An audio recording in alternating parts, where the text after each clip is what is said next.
You've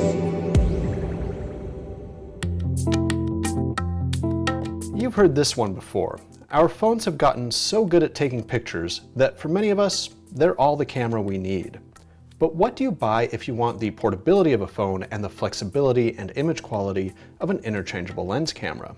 Well, you might just get this, the Olympus Pen E-PL9. Like the E-PL8 before it, it's geared to first-time camera buyers, those casual photographers looking to step up from their smartphone without running into the terrifying complexity of higher-end DSLRs and mirrorless cameras. E-PL8 owners are probably more likely to upgrade to the premium level Pen F or maybe one of the OMD cameras rather than the E-PL9, but this still offers a couple of notable improvements. One, it has a 121-point autofocus system up from 81 in the E-PL8, and it can now shoot 4K video at either 24 or 30 frames per second, or 25 for our pals across the pond. It also has a built-in pop-up flash, so that's cool. But what we really like is it's available in a very good-looking limited edition blue color, which Olympus did not send us. Oh well, next time. Other than that, things are mostly the same, and that means a 16 megapixel 4/3 sensor, ISO range of 200 to 25,600, a 180-degree flip-out touchscreen, which works quite nicely, and a pretty impressive continuous shooting speed of 8.6 frames per second. Okay, you got me. That's actually 1/10 of a frame per second more than the E-PL8, for anyone who's counting. Image quality is unremarkable, which is not to say it's bad, it's simply not anything new. You'll want to keep the ISO as low as possible, but it's actually quite impressive considering the form factor. It's certainly better than your phone, and it also opens up a host of creative opportunities that phones simply aren't great at, from long exposures to shallow depth of field to jumping down the rabbit hole of additional lenses. As for video, well, it's also not bad. 4K does make a difference, although it suffers a bit from overzealous sharpening. You can also shoot in any exposure mode in video, which is certainly a plus, and you have options for both sensor shift and electronic image stabilization, which both work well.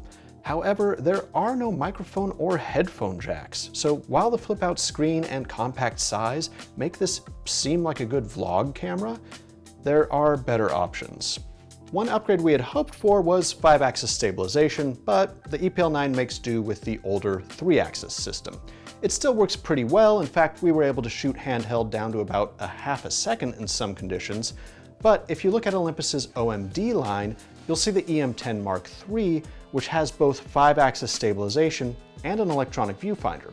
And because of instant rebates, it's actually selling for the exact same price as the E-PL9 right now. So $599 for the body only, or $699 with the same 14 to 42 millimeter lens. So does the E-PL9 have an advantage? Well, yes, size.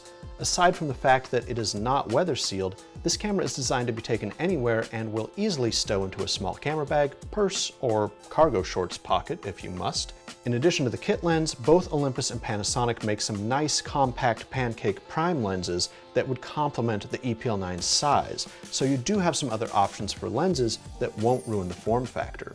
It also features a more streamlined control layout, which may make it more approachable to more casual users. But that's also what gets us to our main complaint about this camera, which is it doesn't leave a lot of room to grow into. If you are an aspiring enthusiast photographer, you may quickly grow frustrated with the limitations of this camera, including some features that are oddly hidden, like 4K video resolution, which can't be found in the same place as 1080p and 720p. There is also little in the way of direct access control, and the exposure compensation button is frustrating because it can also move the focus point around. So if you tap on the screen to set your focus point, which works great, and then you go to adjust your exposure compensation, you can't because it just moves the focus point around. So you can reset it if you hit OK, but that also resets the focus point to wherever it was before you touch the screen. Now, you can get around this by remapping the exposure compensation control to a function button, but there are still some other odd behaviors, and at the end of the day, this is really a camera that's best used in automatic mode. And for people who are content with that, it's great. It's nothing earth-shattering, but it's a small, simple, and frankly cute enough camera that you may actually take it out and use it. Or you'll at least plan to, and then just go take pictures with your phone anyway. Hey, thanks for watching this video. For more information on the Olympus E-PL9, you can find our full review at digitaltrends.com, or let us know what you think about the camera down in the comments. And be sure to hit that subscribe button if you want to see more videos from Digital Trends.